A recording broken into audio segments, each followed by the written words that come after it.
Siamo davanti alla scuola di ristorazione di F. Piero Berton di Valdobbiadene per gli esami di qualifica professionale per tanti ragazzi che dopo il lungo lockdown tornano a scuola per una doppia emozione, quella di rivedere i loro professori e i loro colleghi, ma anche e soprattutto per la prova.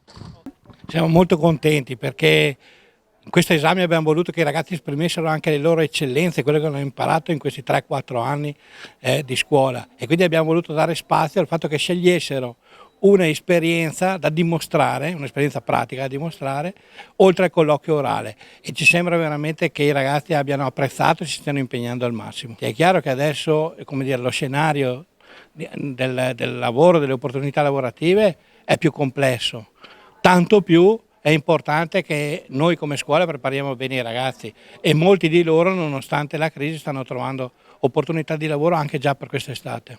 Quando arrivano la prima volta, dopo 100 giorni, 100 e passa giorni, sono intimiditi. Si vede come hanno paura, hanno perso un po' la dimensione relazionale, ma già dopo una mattinata di lavoro riacquistano tutta la grinta, la capacità, anche la simpatia di stare insieme e di lavorare insieme. Questo è il giusto termine di un percorso di 3 anni professionalizzante, e i ragazzi metteranno a frutto tutto quello che hanno imparato in questi 3 anni e faranno vedere quanto siano riusciti a portare a casa come strumenti di lavoro per il loro futuro. C'è una parte di esposizione del project working che hanno sviluppato in questi ultimi 3 mesi, in particolare con il lavoro e con lo studio e l'educazione a distanza, e una parte anche voluta dalla scuola specificamente di realizzazione delle loro preparazioni, dove mettono a frutto la scienza che hanno nelle mani. Per noi la lezione a distanza è stato un handicap molto forte, perché noi, essendo una scuola di formazione, noi diamo una formazione ai ragazzi, non diamo solo delle nozioni come può essere un liceo o un istituto tecnico, noi diamo proprio la formazione, quindi dare l'esempio, far vedere ai ragazzi come si fa una cosa, a curare i particolari. Queste cose qua non si possono far vedere a distanza tramite un computer, ma bisogna venire a scuola e fare laboratori, fare attività pratiche, e in questo modo si fa formazione. Siamo riusciti comunque a esercitarci, a fare un lavoro che poi finirà all'esame con la prova esperta, cioè la prova pratica di quello che loro hanno progettato da casa.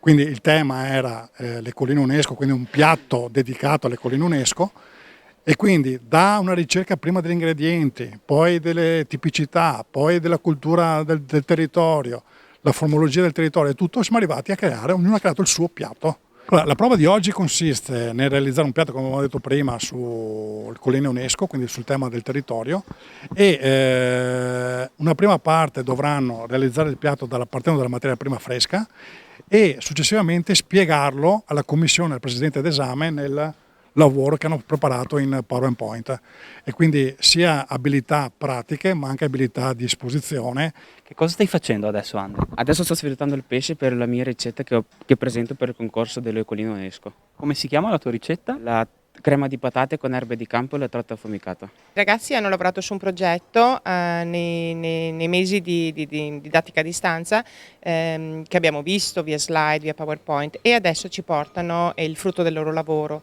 Alcuni ingredienti li forniamo noi, alcuni li hanno acquistati loro, li lavorano nel breve tempo che abbiamo dato loro, sono circa 45 minuti per prova, e preparano, quindi assemblano, mescolano oppure fanno infusione, lasciano in preparazione. Devono dimostrare che quello che hanno fatto vedere di fare a casa lo sanno effettivamente fare anche qua, e i risultati sono stati ottimi, devo dire che non hanno mai bleffato, sono stati veramente bravi. I ragazzi devono saper eseguire una mise en place in base al menù che gli viene dato. Il menù è in disordine, quindi devono seguire la successione di servizio, devono preparare la mise en place a livello pratico, compresa di posate, bicchieri, tovaglioli, e allestire il tavolo con un centro tavola, e poi stampare il menù in italiano e in lingua inglese. Valentina, allora, quali sono le emozioni per questo esame di qualifica per oggi? Soprattutto è una cosa nuova. Quindi ovviamente c'è molta emozione. Cosa sogni per il tuo futuro dopo questa scuola? E vorrei diventare sommelier. So che è molto difficile, ma ce la posso fare.